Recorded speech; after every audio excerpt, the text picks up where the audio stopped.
भारत से जाने की धमकी दे दी है व्हाट्सएप कंपनी ने। ऐसा क्यों किया है, चलिए जानते हैं पूरा मैटर। भारत सरकार और व्हाट्सएप कंपनी जिसको लीड करते हैं मार्क जुकरबर्ग, इन दोनों के बीच में विवाद उत्पन्न हो गया है, जिसमें सरकार इन पर कुछ लिमिटेशन लगाना चाह रही है। इनफैक्ट लिमिटेशन नहीं, अपने देश की सुरक्षा और अखंडता को बनाए रखने के लिए कुछ डाटा सोर्स को जानना चाह रही है। लेकिन ये जो है व्हाट्सएप कंपनी अपनी प्राइवेसी पॉलिसी को बनाए रखने में अड़ी है, वो उनको डाटा शेयर नहीं करना चाहती।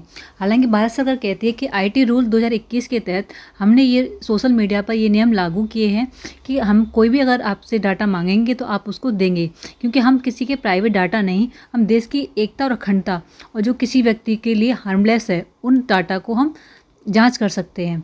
लेकिन ये सरकार, ये जो कंपनी है व्हाट्सएप कंपनी, जिसको मेन जो लीड करते हैं, जुकरबर्ग लीड करते हैं, उनकी मेन कंपनी है मेटा कंपनी। तो वो कहते हैं कि हमारा भी एक पॉलिसी है, हम इसको डाटा को शेयर नहीं कर सकते क्योंकि हमारी एक प्राइवेट पॉलिसी है जिसको बोलते हैं एंड टू एंड इनक्रिप्शन। ये पॉलिसी के तहत हम कोई भी डाटा आपसे शेयर नहीं कर सकते।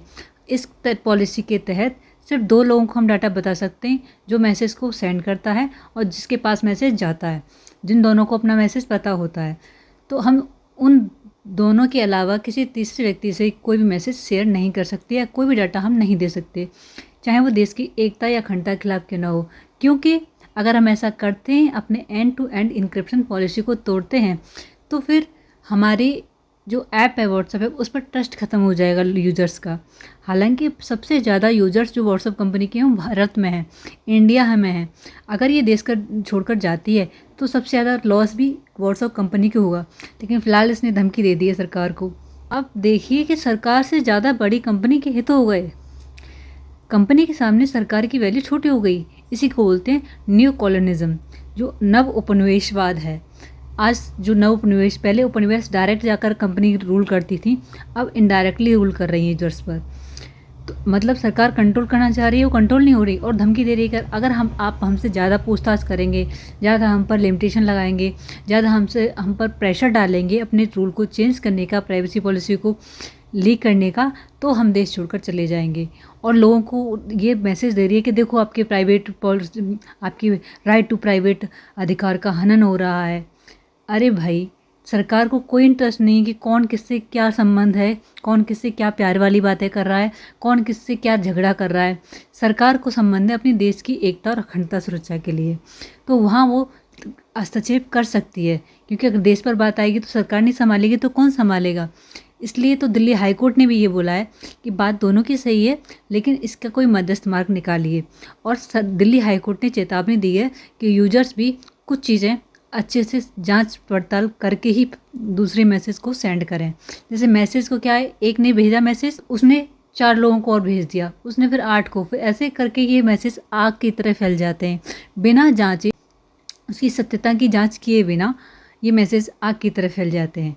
तो इस संदर्भ में दिल्ली हाई कोर्ट ने भी लोगों को कुछ चेतावनी दी है कि आप इस व्हाट्सएप का ढंग से यूज़ करें, उचित रूप से यूज़ करें।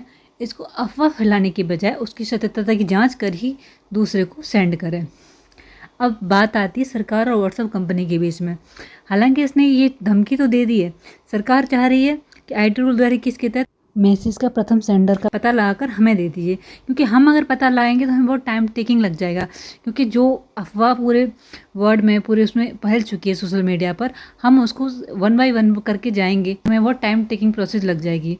तो इस संदर्भ में हमने कंपनी से बोला है कि आप डायरेक्ट पता करके बता दीजिए कि फर्स्ट जो यूजर था जिसने मैसेज को फॉरवर्ड किया था वो कौन था। और कंपनी के पास पूरा डाटा होता है, लेकिन वो इस चीज़ को मानने के लिए तैयार नहीं है।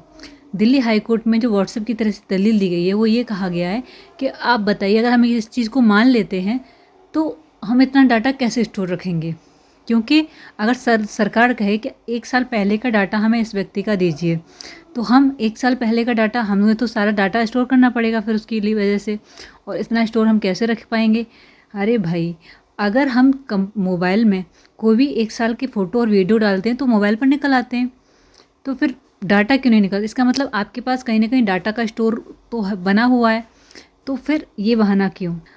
इलॉजिकल दलील है आपकी, और आप बचने का प्रयास कर रहे हैं और इनडायरेक्टली आप प्रेशर बनाने के लिए सरकार पर कि हम छोड़कर चले जाएंगे, धमकी दे रहे हैं।